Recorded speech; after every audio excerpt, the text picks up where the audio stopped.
मोक्ष मार्गस्य नेतारं वेतारं कर्म भूव्रतां ज्ञातारं विश्वतत्त्वानां वन्दे तद्गुणलब्धये।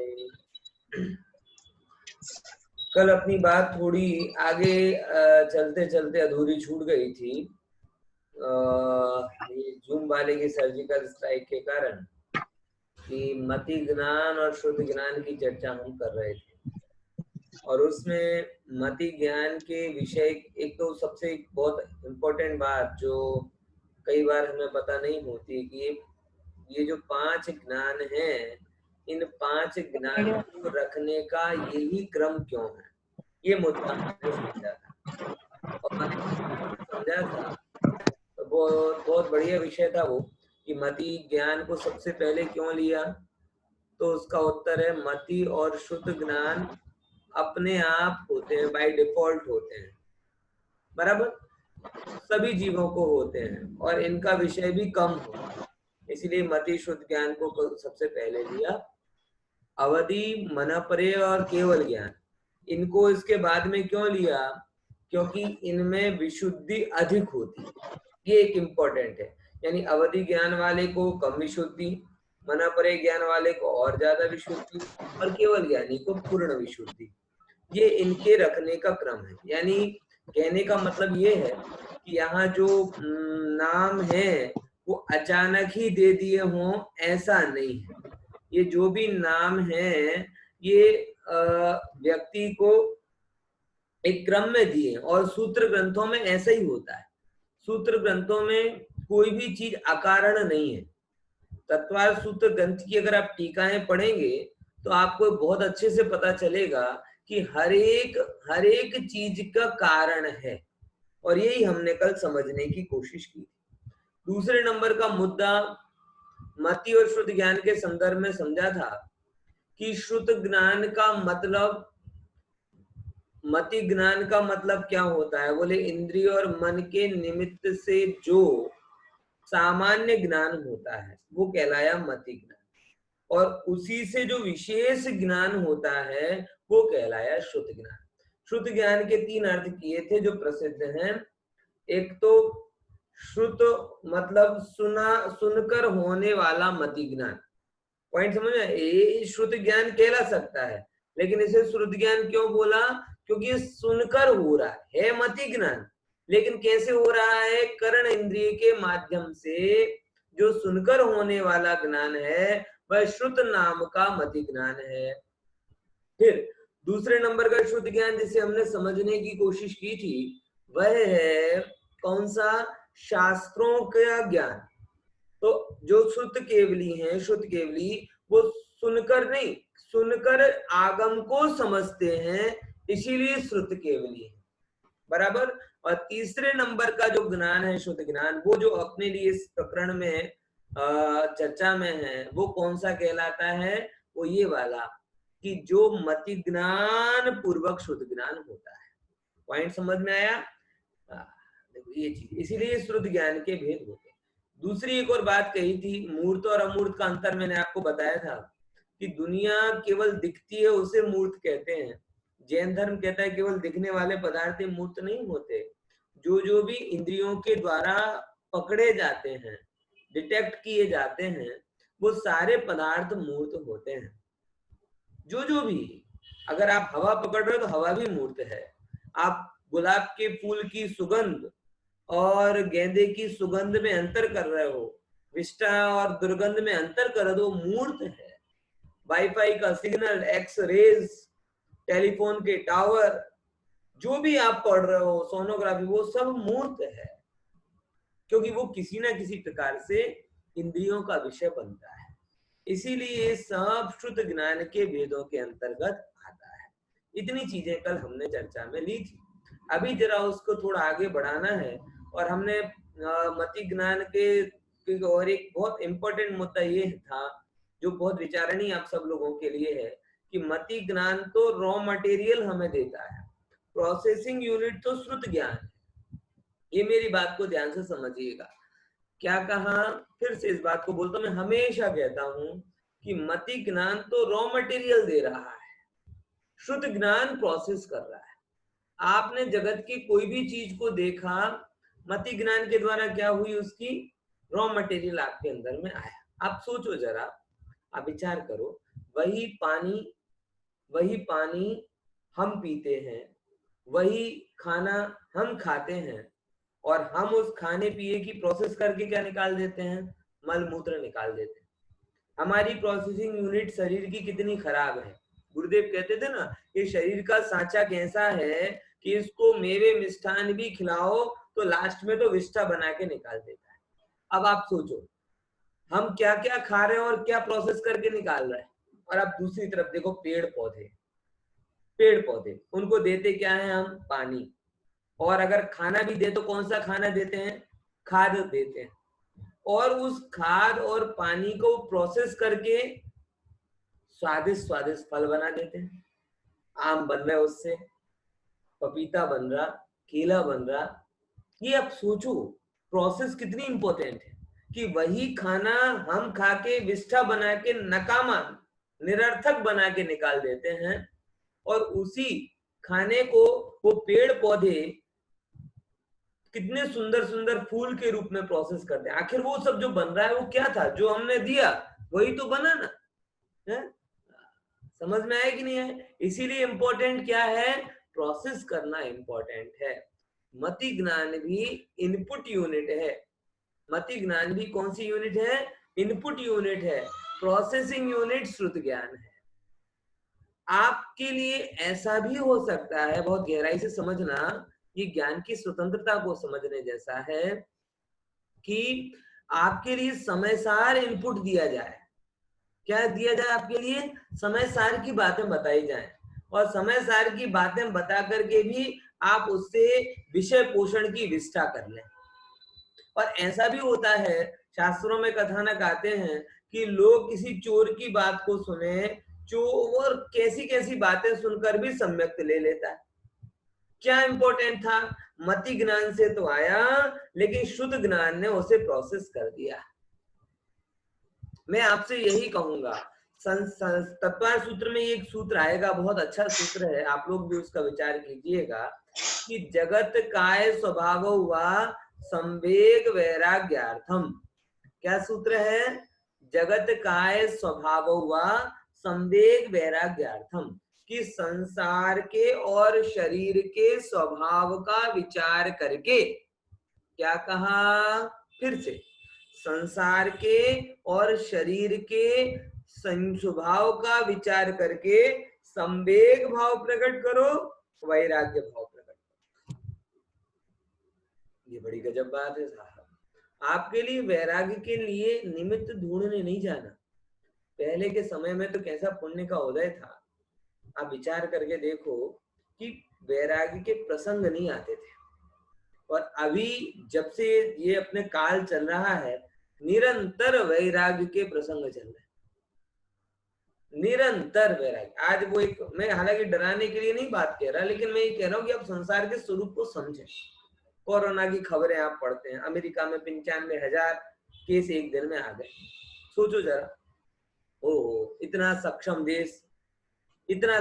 देश कि जिसके लिए सब प्रकार की मेडिकल फैसिलिटी है, सब है, तो भी हजारों लोग मर रहे हैं।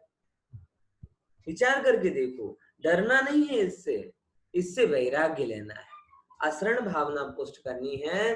मणि मंत्र तंत्र बहु होई, मरते न बचावे कोई, ये श्रुत ज्ञान बना रहा है आपका। मति ज्ञान तो इनपुट यूनिट आ रही है। अब वही देखो, कोरोना की खबरें सुनकर ये बहुत विचार नहीं, मैं हमेशा इस बात पर जोर देता हूँ, और मैं चाहता हूं कि आप लोग इस कला में एक्सपर्ट हों। मैं चाहता हूं कि आपका दिमाग इतना पवित्र हो कि जिससे कोई भी खबर आवे, आप उससे ज्ञान वैराग्य का पोषण कर लें। ये जिनवाणी सिखाना चाहती है। कोरोना की खबरें सुन सुनकर आर्त रौद्र ध्यान बहुत सारे लोग करते हैं, लेकिन जो तत्वज्ञानी हैं वो आर्त रौद्र ध्यान नहीं करते, वो धर्म ध्यान करते हैं। मैं ऐसे कई लोगों को, डॉक्टर के मैं कांटेक्ट में आया, वो बिल्कुल हाथ जोड़कर ऐसे बोल रहे कि पंडित साहब, अगर इस समय मेरे पास इस जिनवाणी का बल नहीं होता तो कितना आर्त ध्यान होता। और मेरे पास ये जिनवाणी का बल है तो मजे से 4 महीने निकल गए, कोई डर नहीं। ये क्या हुआ, ये प्रोसेस कर लिया। मैं आपसे कहता हूँ कि अपनी प्रोसेसिंग यूनिट अपने जैसी मत बनाओ, अपने शरीर के जैसी कि मेवा मिष्ठान खाओ और विष्ठा बनाकर निकालो। अपनी प्रोसेसिंग यूनिट उस पेड़ की भांति बनाओ जो खाद पानी जैसी थर्ड क्लास चीजें खाकर भी फर्स्ट क्लास हाफूस कैरी, फर्स्ट क्लास फल फ्रूट आपके लिए देती। ये प्रोसेस की इंपॉर्टेंस है, ये शुद्ध ज्ञान की इंपॉर्टेंस है। संसार की घटनाओं को ज्ञान वैराग्य में कन्वर्ट कर दो, तो जब आपका शुद्ध ज्ञान इतना निर्मल होने लगेगा तो आप देखेंगे कि ये शुद्ध ज्ञान अल्पकाल में सम्यक ज्ञान आपको दे देगा। पॉइंट समझ में आया? आपको वैराग्य के लिए बड़े बड़े शास्त्र पढ़ने की जरूरत नहीं है। आप आजू बाजू देखो, सर्वत्र वैराग्य के प्रसंग भरे पड़े हुए। आपको सिद्धांत समझने के लिए सत्कर्म का क्या फल होता है, असत्कर्म का क्या फल होता है, ये समझने के लिए बहुत बड़े बड़े शास्त्रों की जरूरत नहीं। मैं नहीं कहता प्रथमान योग पढ़ो अभी, आप अपने जीवन को पढ़ो। एक घर में 10 व्यक्ति रहते हैं, 10 व्यक्ति में 2 को रोग हो जाता है, 8 को नहीं होता है। किसके कारण हो रहा है साहब? आप पुण्य पाप कर्म के अलावा इसकी कोई व्याख्या कर सकते हैं दूसरी? बोलो, समझ में आ रहा है कि नहीं है? 10 लोग रह रहे हैं, 10 में से 2 को हो गया, 8 को नहीं हुआ। एक ही परिस्थिति में रह रहे साहब। पुण्य का उदय था, वो बच गया। पाप का उदय था, वो रोग हो गया। अब उसमें भी जिसके पाप का उदय था, प्रबल पाप का उदय था, उसे इलाज नहीं मिल रहा। और पाप का उदय था तो इलाज मिलने पर भी ठीक नहीं हो रहा। और जिनके पुण्य का उदय था वो ऐसे ठीक हो रहा। पॉइंट समझ में आया? किसका पोषण करना है आपको? प्रथमान योग से भी आप यही पुष्ट करना चाह रहे हैं, पुण्य पाप, और आपका जीवन भी ये बता रहा है। तो शुद्ध ज्ञान आपको बताता है कि भाई आपको कर्म समझने के लिए करणान योग पढ़ने की भी जरूरत नहीं है। शुभ कर्मों का फल और अशुभ कर्मों का फल आप अपने जीवन में देख रहे हो। आप देखोगे तो आपको पता चलेगा कि ओ हो, इस समय में भी अगर मेरे लिए, आप देखो, मैं कई बार विचार करता हूँ, आपको भी कहता हूँ कि लॉकडाउन का समय था, अभी तो नहीं है, लेकिन कितने ऐसे लोग थे जो पैदल गांव की ओर निकले, पैरों में फोले पड़ गए। हजारों लोग बड़े बड़े शहरों से अपने गांव की तरफ, अरे वो भी मनुष्य हैं, संगनी पंचेंद्री। कैसे पाप किए होंगे उन्हें कि ऐसा काम करना पड़ा उन्हें कि पैदल जाना पड़ रहा है। किसके कारण? ये पुण्य पाप कर्म समझने के लिए आपको करणान योग पढ़ो तो पढ़ो, नहीं तो आपका जीवन खुद बता रहा है कि देखो करणान योग ये है कि वो पैदल चल के जा रहा है और आप एसी में बैठ कर कह रहे हैं मजा नहीं आ रहा, मजा नहीं आ रहा। तो उनका जैसा जीवन देखकर देखो तो बहुत मजा आ जाए।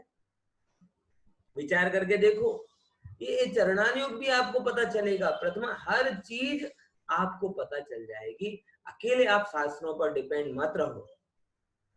गुरुदेव बार बार कहते थे, श्रीमद के कथन में भी आता है कि शास्त्रों में धर्म नहीं, धर्म है, लेकिन धर्म का मर्म ज्ञानी के हृदय में है। कहाँ है? ज्ञानी के हृदय। और वो ज्ञान कौन सा ज्ञान है? बोले वो ज्ञान सम्यक श्रुत ज्ञान है। ये बताना मैं आपको चाहता हूँ। पॉइंट समझ में आया कि जिस जिस हृदय में धर्म का मर्म है, वो धर्म का मर्म सम्यक शुद्ध ज्ञान का हिस्सा है। बाकी तो वो कहते ना, कथा सुन सुनकर कथा सांभળી फूट्या कान तो है ना मड़ियो ब्रह्म ज्ञान। गुजराती कहावत है ना कि कथा सुन सुनकर कान फूट गए, इतनी कथाएं सुननी, इतने अभी लोग बहुत बोलते हैं। मैं बोल, अच्छी बात है, सुनते हैं, बहुत अच्छी बात है, कोई मैं किसी पे कटाक्ष कमेंट्स नहीं करना चाहता। कितने लोग कहते हैं कि पंडित जी पूरा समय 4 घंटे स्वाध्याय हो रहा है, 6 घंटे स्वाध्याय हो रहा है, बराबर, बहुत अच्छे। देखो 6 घंटे 4 घंटे वांचन हो रहा है, स्वाध्याय कितना हो रहा है इसका अंतर समझना। 6 घंटे 4 घंटे श्रवण हो रहा है, स्वाध्याय कितना हो रहा है इसका अंतर समझना। स्वाध्याय, श्रवण और वांचन में अंतर होता है। सुनने का नाम श्रवण, पढ़ने का नाम वांचन, और पढ़कर और सुनकर अपने हित के लिए प्रयोग करना, उसका नाम है स्वाध्याय। पॉइंट समझ में आया? तो श्रवण और वांचन तो बहुत चल रहा है। ये भी सद्बुद्धि वाली बात है कि कम से कम इस खाली समय में हमें उल्टे पुल्टे काम नहीं सूझते, सुनने का मन होता है, पढ़ने का मन होता है, बहुत अच्छी बात है, शाबाश। लेकिन भाई आचार्यों की यही शैली है, एक तरफ से हाथ भी लगाएंगे, बहुत अच्छा किया, दूसरी तरफ से रास्ता भी बताएंगे। तुमसे सुनने लगोगे, पढ़ने लगोगे ना, बहुत अच्छा कर रहे हो भैया, तुम स्वाध्याय कर रहे हो, बहुत अच्छा कर रहे हो, पढ़ रहे हो, बहुत अच्छा लग रहा है। अब एक काम करो, जो पढ़ा है सुना है उसको अंदर में प्रयोग करते जाओ। तो वो मेन लक्ष्य समझ में आया।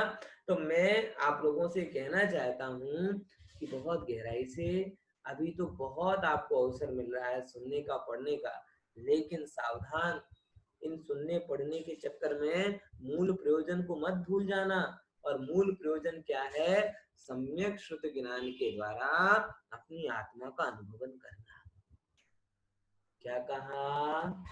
सम्यक श्रुत ज्ञान के द्वारा अपनी आत्मा का अनुभव करना। मति ज्ञान से, शास्त्रों के ज्ञान से जो भी इनपुट मिले, उस इनपुट को आत्मज्ञान में बदल देना, ये काम हमें करना है। ठीक है ना? अपन थोड़े उस विषय को आगे बढ़ाते हैं जो कल अपन ने छोड़ा था। देखो, ये वाला विषय अपना छूटा था, शुद्ध ज्ञान के बारे में कुछ कॉमन फैक्टर बताए थे। वो क्या है? बोले बिना मति ज्ञान श्रुत ज्ञान नहीं होगा। क्या फैक्टर बताया था कॉमन? कि श्रुतम मति पूर्वम, यानी हमेशा जब भी शुद्ध ज्ञान होगा, किसके पूर्वक होगा? मति ज्ञान पूर्वक होगा। अब ऐसे समझना है तो बहुत सरल सी बात है। सरल सा है कि नहीं? देखो ऐसे समझो इसको, कि कभी भी कोई भी फरसाण बनेगा ना, फरसाण समझ ना, नमकीन, वो कंपलसरी किसके पूर्वक बनेगा? बोले कोई भी फरसाण बनेगा तो कंपलसरी बेसन चने के लोट के बिना नहीं बनेगा। ये नियम है ना। चने के लोट के बिना कोई फरसाण बन सकता है क्या? तो उसमें कंपलसरी किसका लोट आ जाएगा? बोले वो मति ज्ञान हो जाएगा। चने का लोट हुआ रॉ मटेरियल यानी मति ज्ञान, और फरसाण बन गया वो क्या हुआ? वो शुद्ध ज्ञान। बराबर। अब देखो दूसरे नंबर का पॉइंट क्या है? शुद्ध ज्ञान के बाद पुनः शुद्ध ज्ञान हो सकता है। ऐसा नहीं है कि आपको एक शुद्ध ज्ञान हो गया तो उसके आगे उसमें प्रोसेस नहीं होता।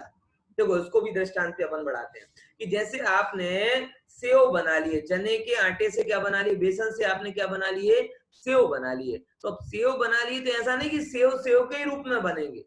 वो सेव आपकी क्या कहते हैं, दही भेलपुरी में भी लग जाएंगे, वो सेव आपके चाट आइटम में भी डल जाएंगे, वो सेव के साथ आप सेव ममरा भी बना सकते हो। यानी ऑलरेडी आपने उस रॉ मटेरियल का एक व्यंजन बना दिया, और बाद में उस व्यंजन को अगेन एंड अगेन दूसरे रूप में भी प्रयोग कर सकते। करते कि नहीं कर सकते? हर चाट के आइटम में सेव डल रहा है, हर क्या कहते हैं, आपने बनाया सेव उसल बनाया तो उसमें सेव डाल दिया, सेव ममरा बनाया तो उसमें डाल दिया, भेलपुरी बनाई तो उसमें डाल दिया। तो जो आपने बनाया उसके बाद में भी शुद्ध ज्ञान हो सकता है। ऐसे ही मति ज्ञान से सामान्य ग्रहण किया, उसको प्रोसेस करके क्या बना दिया? श्रुत ज्ञान।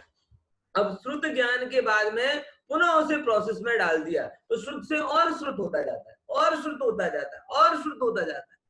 बार बार कई लोगों की शिकायत होती है, पंडित जी ये तो पढ़ चुके, पंडित जी ये तो पढ़ चुके। बराबर।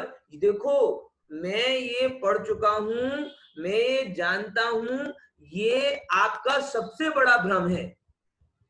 ध्यान रखना, ये आपके ज्ञान के ऊपर आपने दरवाजा लगा दिया, ताला लगा दिया।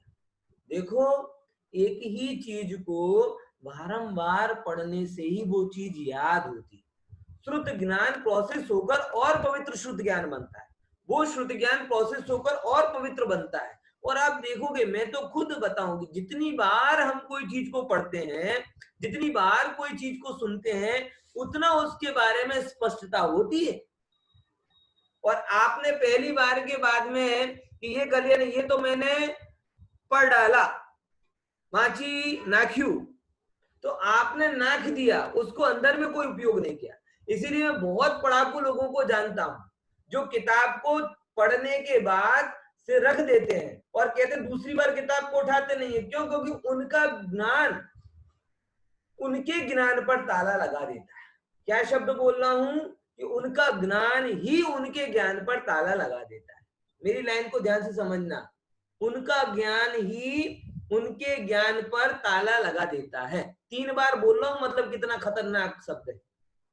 क्या है आप समझो, पहली बार पढ़ने पर या पहली बार सुनने पर हमें कुछ कुछ पता चलता है, और जो हमें कुछ कुछ धुंधला, मिक्स, अस्पष्ट, हेडिंग वाला ज्ञान होता है, हम उसी को क्या मान लेते हैं, हमें पूरा ज्ञान हो गया।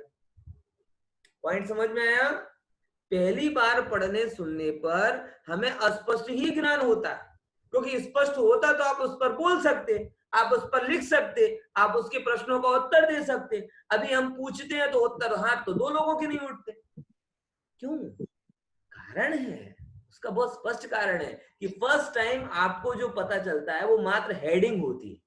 अब वो हेडिंग का ज्ञान हुआ, आपको किसका ज्ञान हुआ, हेडिंग का ज्ञान हुआ। अब उस हेडिंग के ज्ञान से आपको ज्ञान का मान हो गया कि मुझे तो ये आता है, और जैसे ही आपको ये लगता है कि मुझे आता है, तुरंत आप अपने आगे के ज्ञान पे ताला लगा देते हो। अब आपको जितना आता था वो ही रहोगे, उससे आगे बढ़ नहीं पाओगे। देखो, मैं पढ़ने की फील्ड से बहुत वाकिफ हूँ, मैंने बहुत पढ़ा है। हमारे आईएएस में एक फंडामेंटल बात कहते थे, जो मैं आपको बोलता हूँ, कि 10 किताबें पढ़ने की बजाय एक किताब को 10 बार पढ़ो। क्या? आईएएस के एग्जाम में ये बात हमें शुरू से लेकर आखिरी तक बताया कि 10 किताबें पढ़ने की बजाय आप क्या करो, एक किताब को 10 बार पढ़ो, क्योंकि उससे आपके सारे सब चीजें क्लियर होती है। लेकिन व्यक्ति को क्या है, मैंने जो खतरा बताया था ना, व्यक्ति का ज्ञान ही उसके ज्ञान पर ताला लगा देता है। क्योंकि जैसे प्राथमिक ज्ञान होता है, उसे ज्ञान का अहंकार हो जाता है, और जैसे ही ज्ञान का अहंकार उसे हो जाता है, वैसे ही वो ये समझने लगता है कि मुझे अब और किसी चीज के जानने की जरूरत नहीं। वो ये चीज भूल जाता है कि श्रुत ज्ञान के बाद प्रोसेस होकर पुनः श्रुत ज्ञान होता है, अगेन श्रुत ज्ञान की प्रोसेस होकर पुनः श्रुत ज्ञान होता है, अगेन श्रुत ज्ञान की प्रोसेस होकर पुनः श्रुत ज्ञान होता है। तो श्रुत ज्ञान, श्रुत ज्ञान, श्रुत ज्ञान, श्रुत ज्ञान, श्रुत ज्ञान कब तक चलता रहता है, कि जब तक वो श्रुत ज्ञान आत्मज्ञान में ना बदल जाए। फिर आत्मज्ञान, आत्मज्ञान, आत्मज्ञान कब तक चलता रहता है, जब तक वो आत्मज्ञान केवल ज्ञान में ना बदल जाए।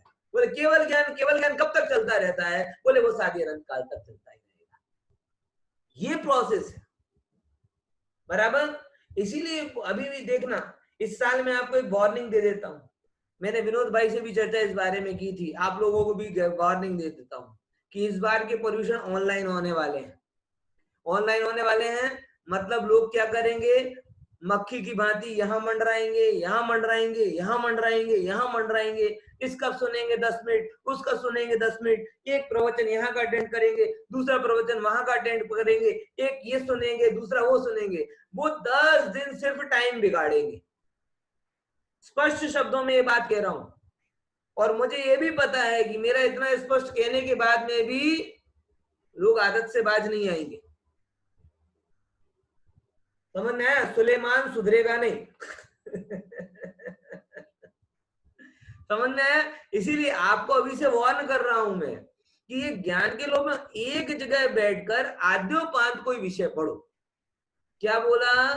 एक जगह बैठकर, ये रखड़ता राम से मत पढ़ो। ये संसार के रखड़ने की अभ्यास जो है ना, वो आत्म कल्याण में नहीं चलेगा। आप एक चीज को गहराई से पढ़ो, एक विषय को गहराई से समझो।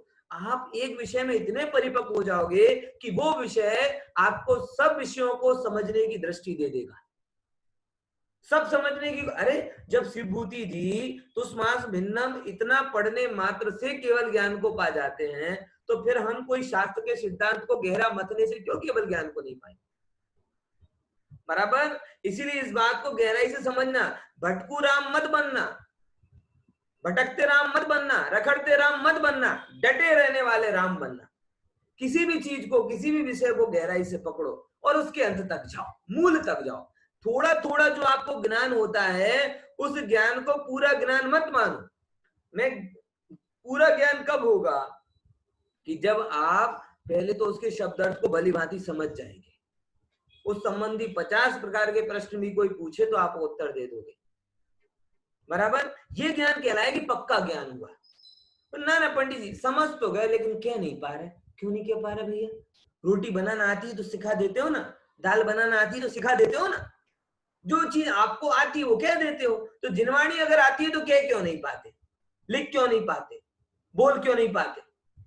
मतलब कहीं ना कहीं उसके समझने में कमी। पॉइंट समझ में आया? तो ये चीज मैं इसलिए बोल रहा हूं कि बहुत सारे, मैंने जो 3 बार जो खतरा बताया था, पुनः चौथी बार उस खतरे को बता रहा हूं। कौन सा खतरा? कि आपका ज्ञान ही आपके ज्ञान पर ताला लगा देता है। क्यों?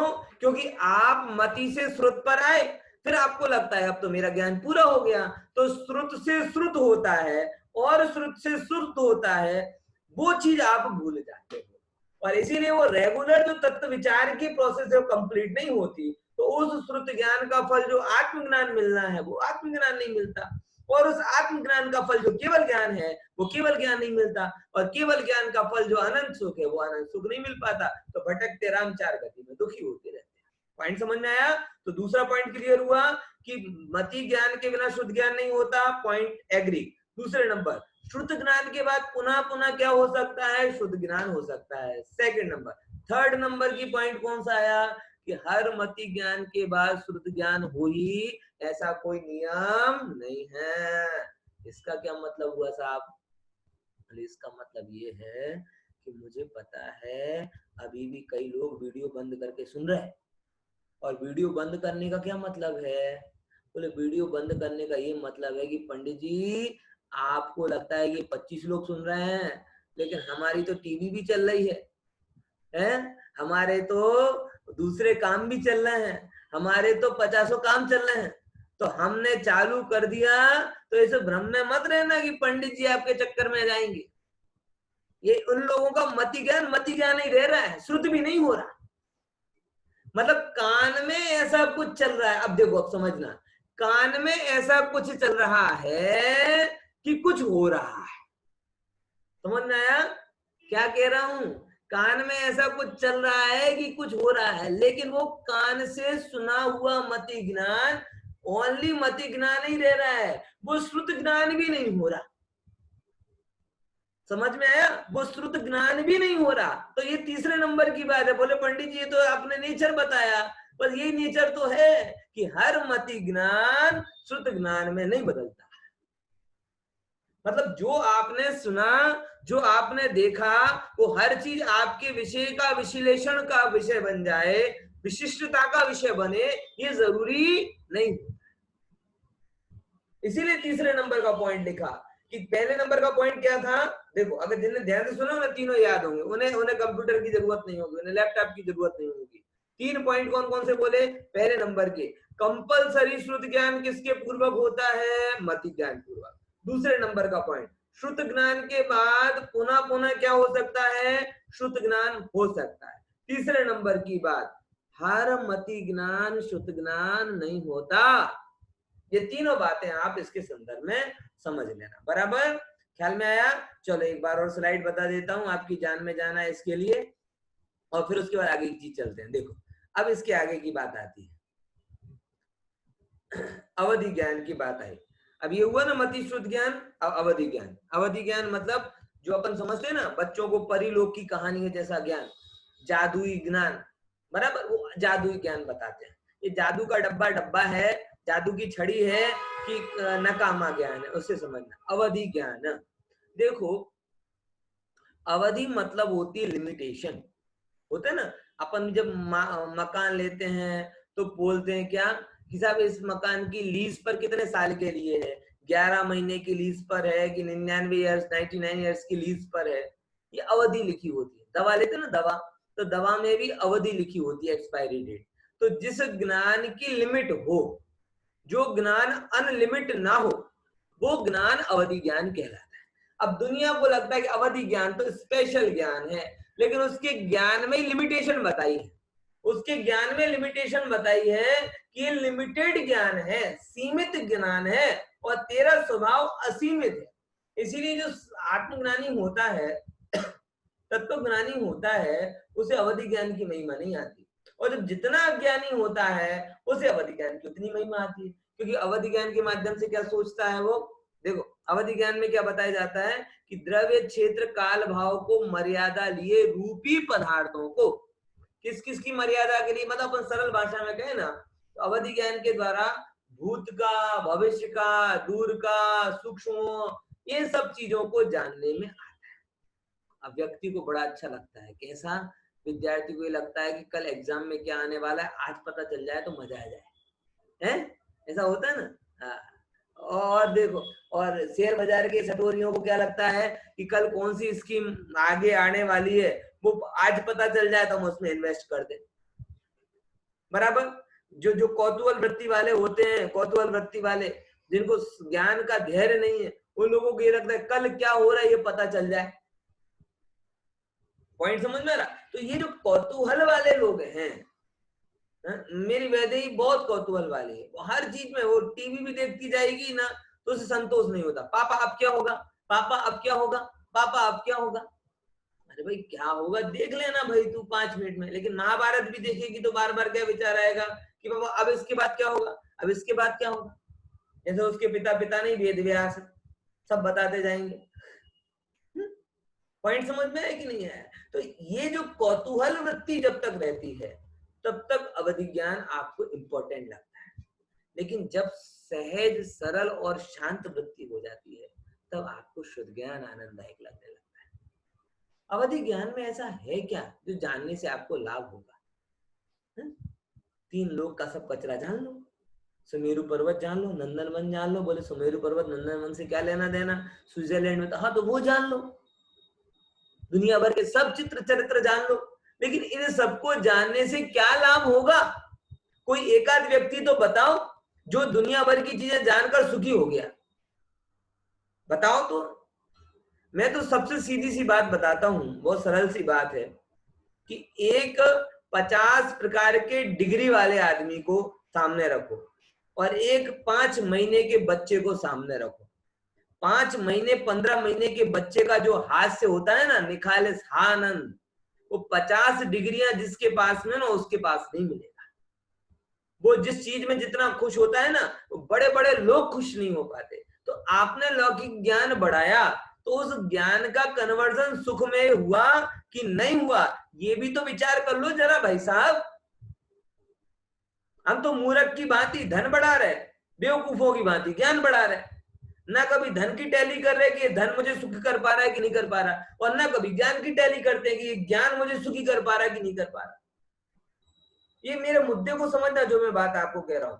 हमने ये ज्ञान और धन, इन दोनों चीजों को अल्टीमेटली सुख के लिए लिया है।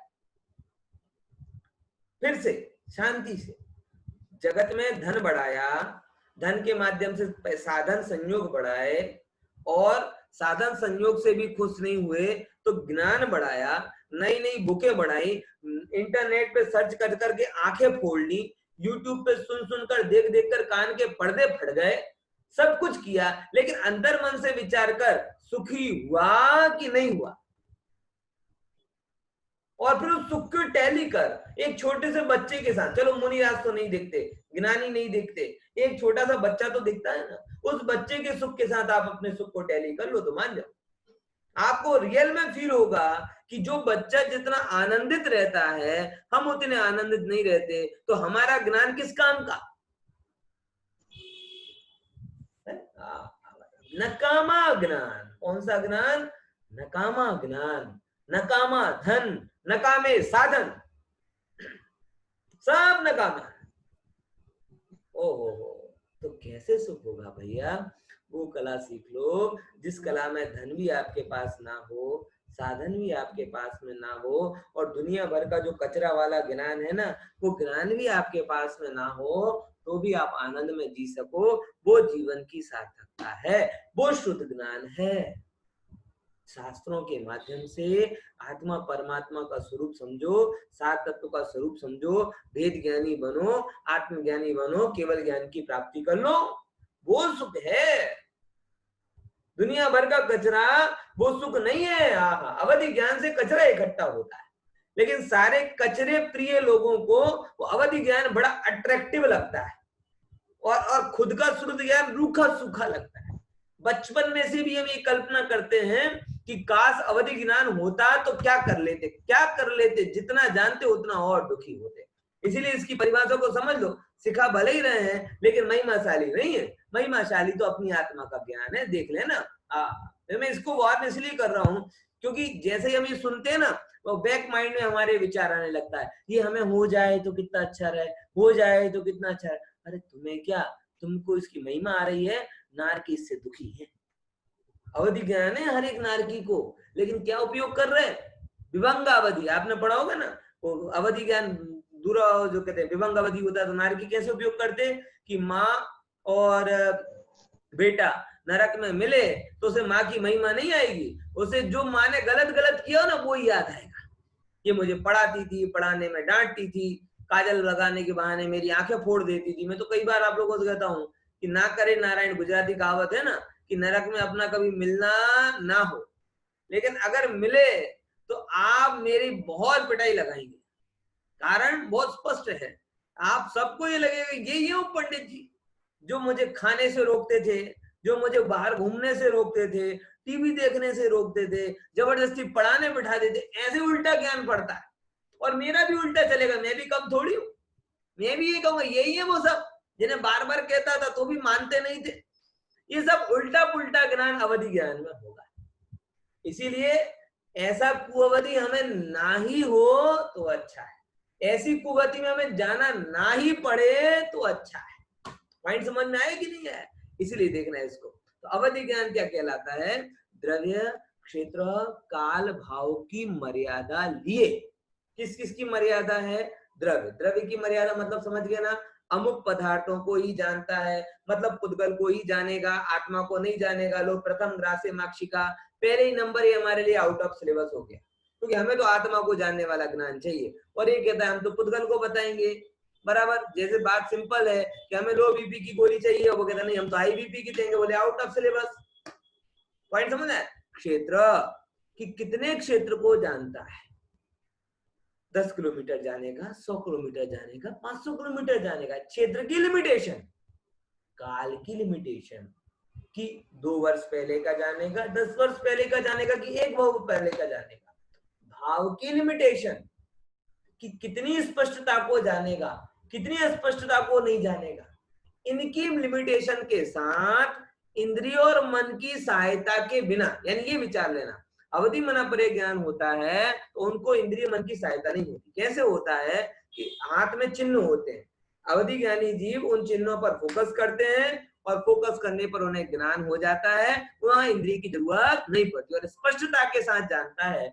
इसीलिए उस ज्ञान को प्रत्यक्ष ज्ञान भी कहते हैं। ऐसा उस अवधि ज्ञान का स्वरूप शास्त्रों में बताया गया है। जय जिनेन्द्र।